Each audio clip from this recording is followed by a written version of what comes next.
For Louisiana versus all y'all, Jarrett Roser here with Sam Spiegelman, talking some more recruiting. As we said a couple weeks ago, we'd be touching base again shortly, and then we got into a little Twitter conversation talking about some of this 2027 class, that the fresh first set of rankings for the 2027 class just came out on Prep Red Zone Louisiana this week, with Peyton Houston and Elijah Haven leading the way up at those top two spots.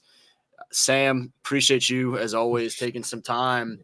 And initial thoughts. You mentioned on Twitter shades of 2023 with the quarterbacks up top. Yeah, well, obviously, that class is headlined by Arch Manning, Ricky Collins, and Eli Holstein playing at Texas, LSU, and Pitt, respectively. And I think 2027, we have, I think in Louisiana, we're going to have at least two so far, because of what they've accomplished in the very early running. We're talking about 2027 coming off freshman seasons.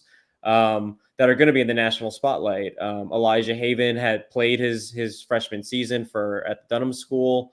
I actually got to see him a little bit before that, playing for a state championship, playing basketball. Definitely a multi-sport standout that excelled in his first varsity season at the Dunham School. I also got to see him in his jamboree. He was really prolific then as well. Just we're talking about Jaden Daniels, someone in that same sort of mold that has a big arm that can beat you in multiple ways, but also has the athleticism to break away in the open field as well. And then Peyton Houston, we're getting ready because he's been tearing it up. We've been talking about him for so long, so this is a long-awaited debut this varsity season. But at off-season events for months, just know that.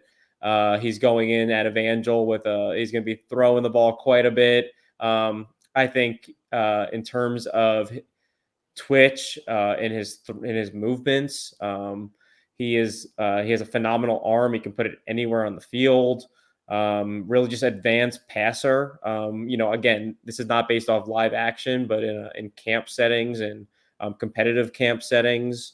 I think he's shown just the ability to hit receivers in stride, has a really great feel and chemistry for his pass catchers, placing the ball really, only they can get them. We saw it again, I think we talked about in the last podcast, but in a really competitive Elite 11 setting as a freshman against seniors and juniors and sophomores, was among the best performing quarterbacks. I think, going into Evangel, what they accomplished last year on the field in that offense, the way that they slung it around the field, it's going to be extremely fun to watch Peyton operate in that offense.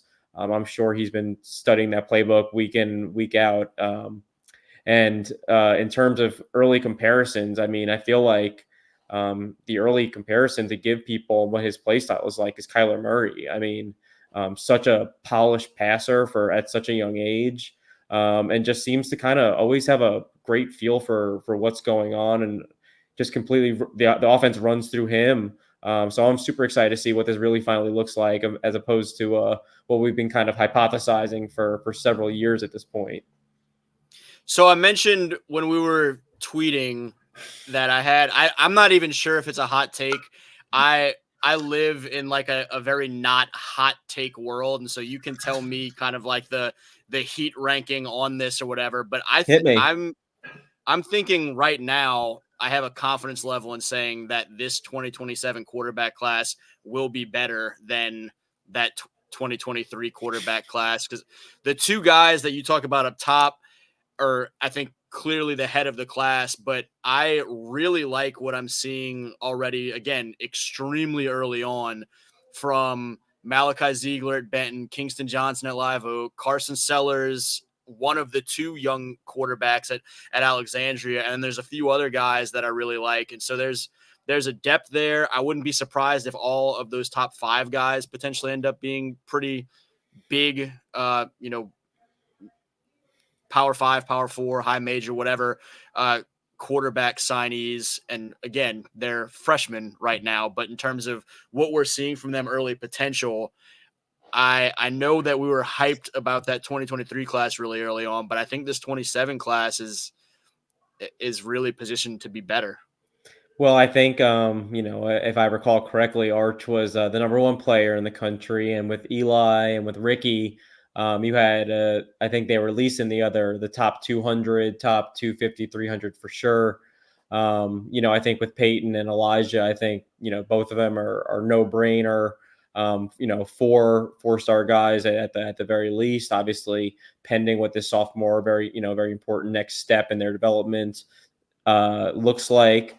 I think they'll be national guys, if top 100, given that they're quarterbacks potentially. Those are decisions for people above my pay grade. But we'll see which one of those other guys can emerge, and multiple top 300 level player quarterbacks, certainly potentially. I don't think any of those other 2027s kind of gets the needle moving much like the other two, but certainly excited to see how it's way too early that only a sick diluted individual like yourself or myself will be even talking about this at this point. We should, these are names that should still be fluttering on the surface. So this is not to taint anyone's name and say that we are any ahead of the curve. This is ultimately high school football sickness that should be treated in ways that we talked about off air. I and I don't know how many times I've told people recently I hate rankings, and even having to do 2027 rankings to make sure that I'm paying the bills is a little bit of a wild endeavor for me. Got to do what you got to do, brother. But I am, by comparison to this point, having had to do the past several classes and just kind of the early look at each of these classes the last however many years now, in the spring of their freshman year, this class as a whole, and particularly the quarterbacks, has stood out to me from the rest in terms of I felt less pressed to try and fill in initial rankings because there were so many guys that were already impressing me as, that's probably a D1 guy legitimately. Again, super early. But yeah, some Hey, good look. here's the thing. If you know about a freshman, that's excellent. But like that just means that you're ahead of the curve. You know what I'm saying? It's like that's great. That's Let's just great. That's just great, Jarrett. let's talk some more about these seniors. We talked heavily about, or rising seniors at least. We talked heavily about the 2025 running backs last time we chatted. And at that point, JT Lindsay from Alexandria had just picked up the LSU offer. Did not take him very long to go from LSU target to LSU commit as he announced his pledge just a few days later. And I mean, your thoughts on how quickly that all played out. And at that point, we were talking about what LSU's board might look like. Now they have a second running back commit on the books for 2025. And I'm starting to think that James Simon, who we were kind of leaning toward Baton Rouge, is potentially leaning elsewhere. What's your takes on JT committing, and if you are also seeing some kind of shakeup of where you're seeing some other guys potentially headed? Yeah, not surprised that so quickly after JT landed the offer from LSU before the spring game. I think Frank Wilson timed that one to perfection. Stop me if you've heard that before. I love JT's tape. I think he's a phenomenal running back, and what we just spoke about last time we did this, a phenomenal running back group in 2025. JT has a different style. I mean, just because he hit the portal just yesterday, kind of reminds me a little bit of John Emery off of tape. We already know about his track speed. He's been lighting it up for Alexandria all spring. On tape, though, he's got a second gear. He's super twitchy. Just kind of moves back and forth laterally and has straightaway speed. And I think you already have Harlem Berry, one of the best in the entire country, regardless of position committed. And JT Lindsay is a nice counterpart in that backfield. And then you talked about James Simon, who again, I think I might have said it's the last time on the show. The boot scooting show is what we're calling it. James Simon, my favorite 3-down back of this group. Just a total complete back. No, future pro. I think he just finished his spring tour. LSU, Texas A&M, Notre Dame. Louisiana Tech. I think they got to. I might have left out a school, so excuse me. I think it's going to come down. I don't think LSU is going anywhere. I don't think that they believe that they're out of this race. I don't think that they should be. But I think Texas is making a big run, getting him on campus again for the spring game. He's been to Texas, I think, 3 times in the past 4 or 5 months. We already know that Brandon Harris, Tashard Choice, Coach Sark have all been by Calvary. That Terry Joseph as well involved in this recruitment. I just think that there's a lot of ties from Shreveport to Austin that people are not paying attention to. Also, in the fact that James was born in the state of Texas, and Tashard Choice has a habit out of getting great running backs year in and year out. He's battled for some of the best in the country, and he obviously views James in that light. Now, Ricky Stewart just recently flipped his commitment from SMU to Texas this offseason. That's 1 committed for the Longhorns versus 2 committed for the Tigers. If I know James, and I think I do, I think him and his family just got a lot to think about during this spring visit tour. Now his focus is going to be starting to shift toward his senior season. I think that he'd like to have a decision pretty soon. If not by the end of the spring, definitely this summer. I know that he's got some OVs set, and I think that he's moving closer to that decision. I think it's going to come down to LSU and Texas in the end. And another position group that we talked a little bit about last time, that 2025 D-line group where Rashad Sterling had just committed to Houston at that point.